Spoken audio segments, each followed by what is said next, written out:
Ngayong araw na to, tayo ay magluluto ng trout. Ang trout ay isang kapamilya ng salmon. Ito ay galing kay Yolanda Cabuton and Samuel Cabuton sa Saskatchewan. Shout out to you. Ito binigay sa atin.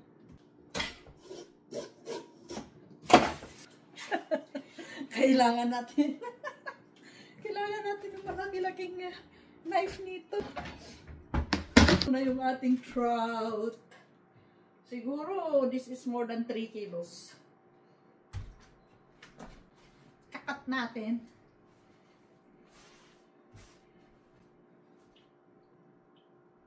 Partiyon tayo. Hindi ako marunong mag-ano. But I try my best na mag-fillet.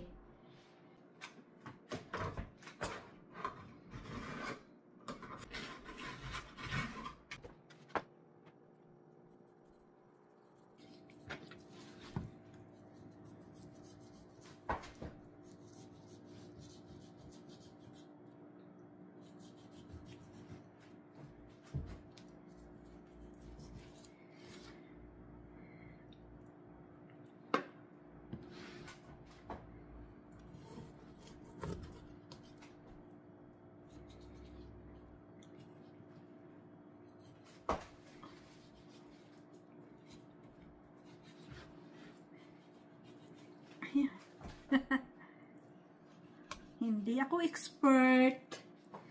Ba't ganito ang mag-fillet? Sa likod. Yung iba, kailangan meron silang very sharp knife. So, ang gagawin lang is like that. Ganon. Ganon, adi, ganon.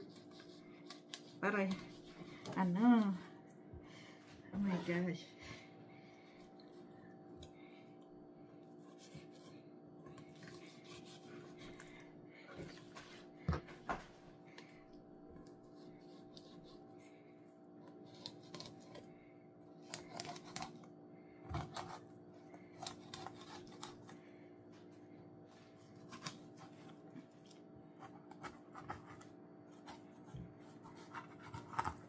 You see?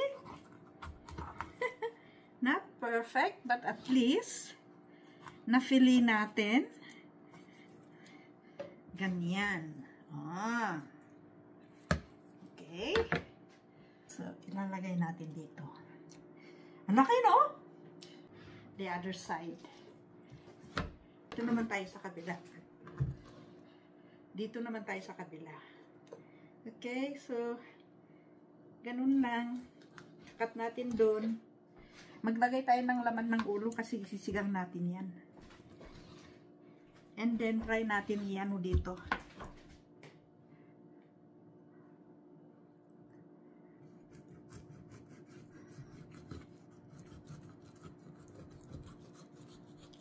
Diba?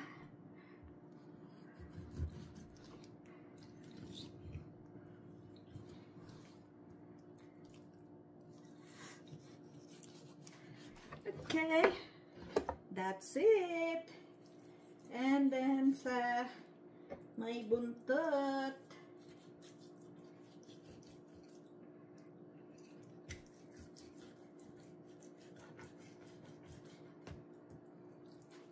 Okay. Ganyan lang pa.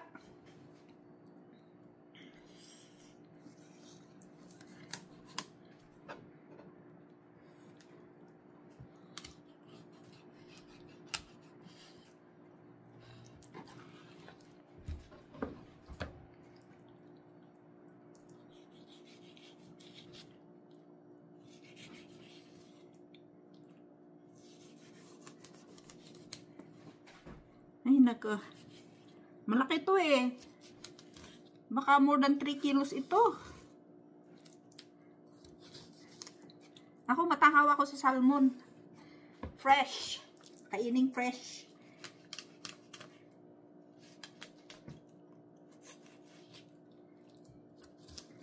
Ay, nako.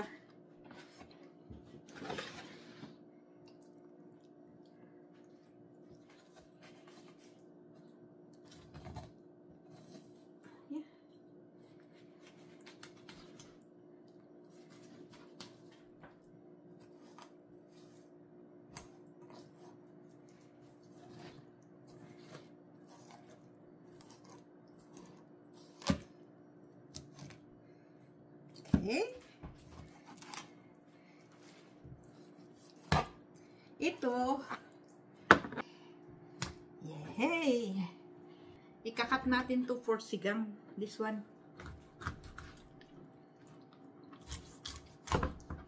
Okay, isisigang natin to.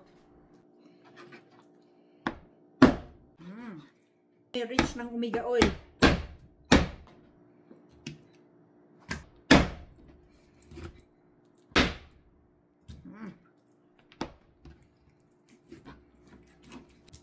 Pero ito ay usong-uso na binibinta sa Pinas. Diba?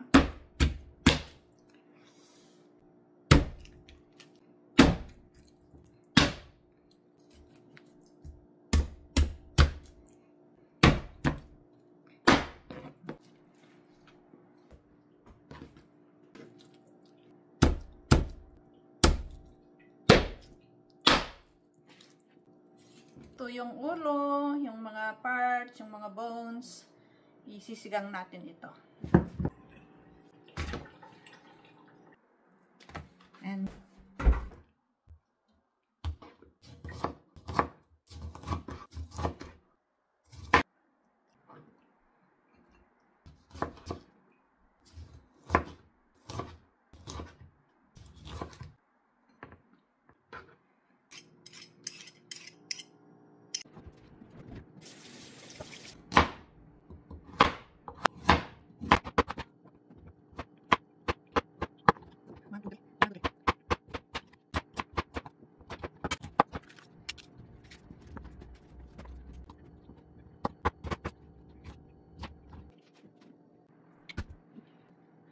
ito, garlic powder para sa ating vegetable.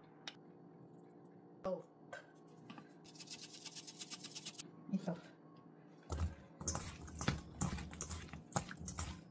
Okay?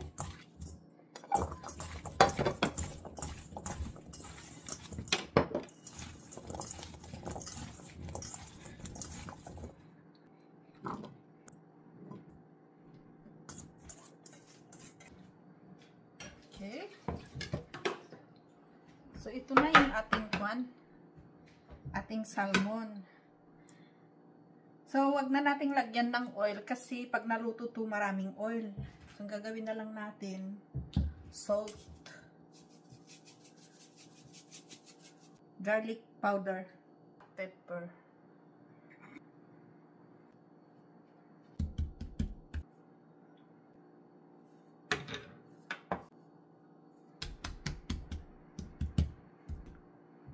Don't forget your lemon.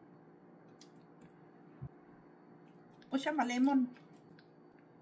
Lemon. Okay, kaya maraming lemon. Okay. Lemon juice.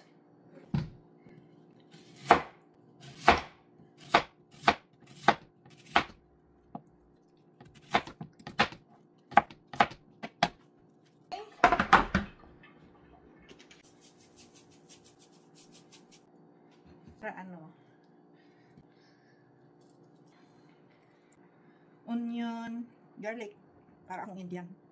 Spices, but not so much spices. Oh, lagay tayo ng ito yung vegetable.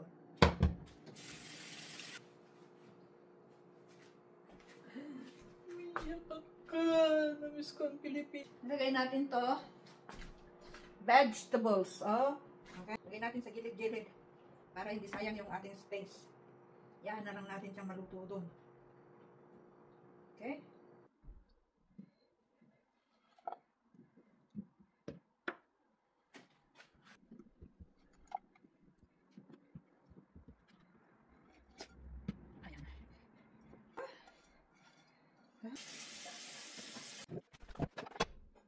Sometimes, pwede mo nang ilagay dyan. Ganyan na. Or, pwede mong lagyan ng foil. Okay. So, ready na yung ating ito.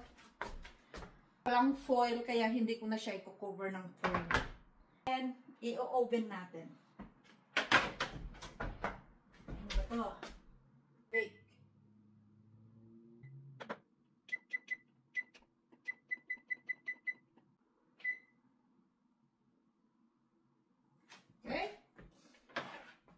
So, lagay na natin sa oven. Na-set na natin. Ayaw ko yung masyadong mainit.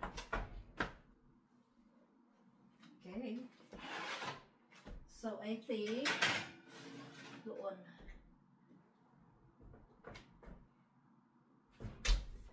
Thank you, Yolanda, for the trout. Antayin nating maluluto. Yung kwan naman, itong isisigang ko naman ito.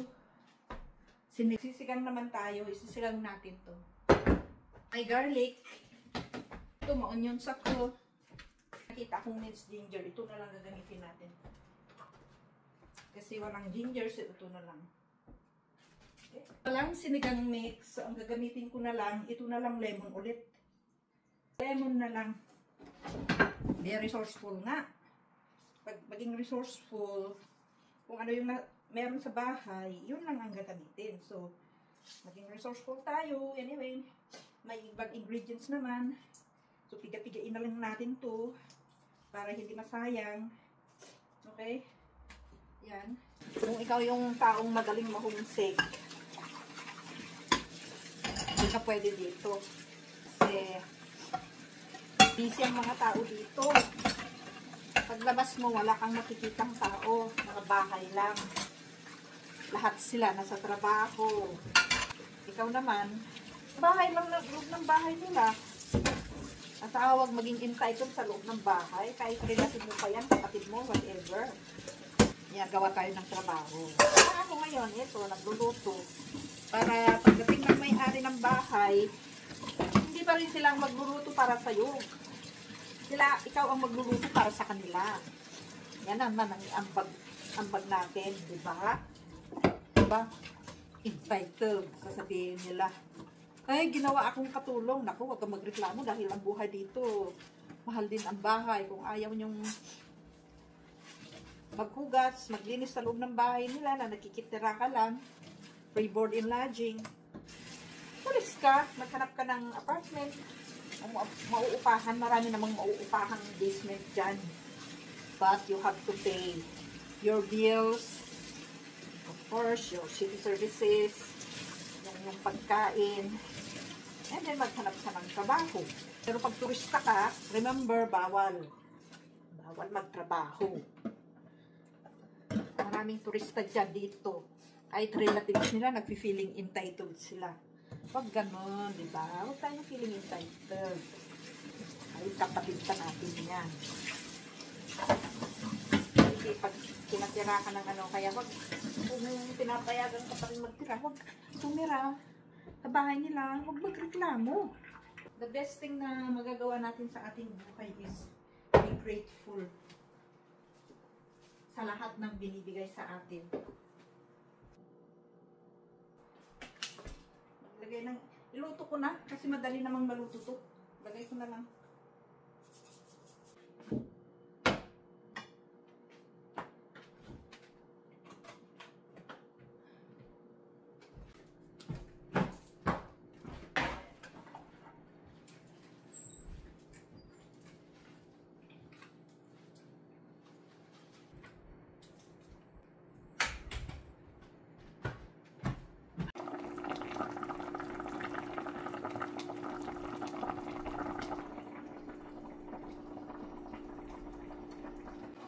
Sarap.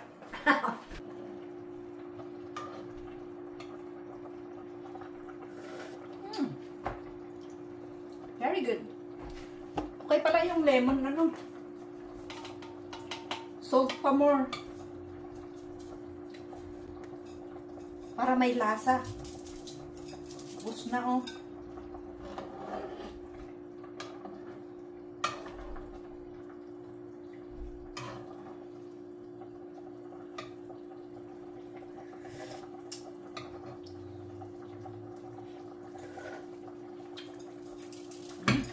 Tapon na to.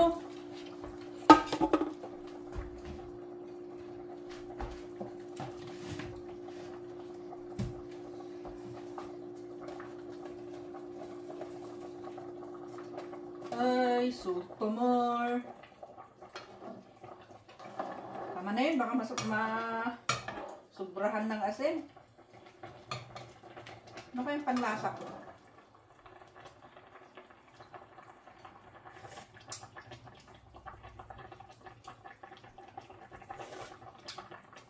Ang sarap.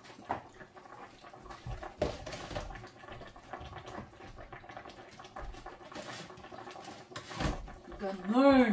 Ganon ang ano.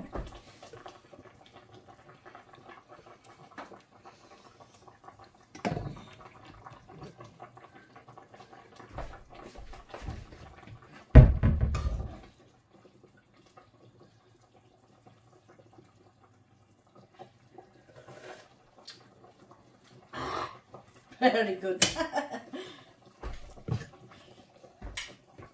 Antayin natin yung ano. Antayin natin yung nabibake na yung bake dyan sa baba. Diba?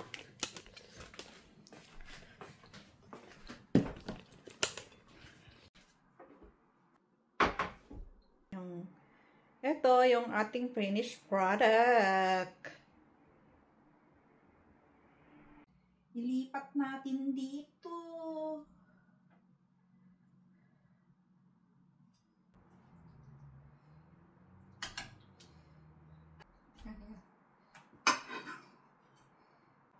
Collagen. Neti collagen.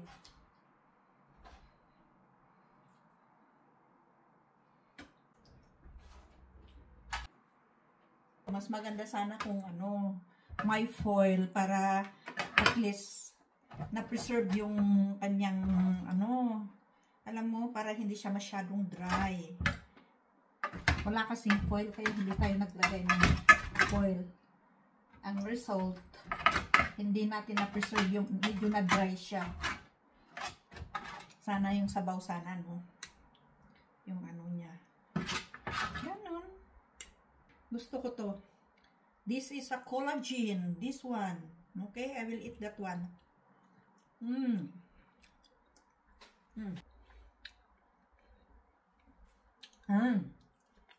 Collagen yun, collagen. Okay? Sarap. Sayang hindi na dry.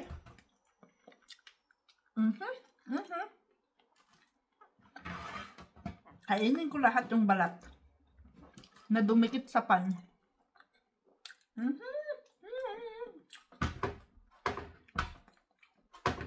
Natural oil. Very good. Cover ko na siya. Sarap. Nagkalunga. Ayan na. Yolanda, ito na. Yolanda, ito na.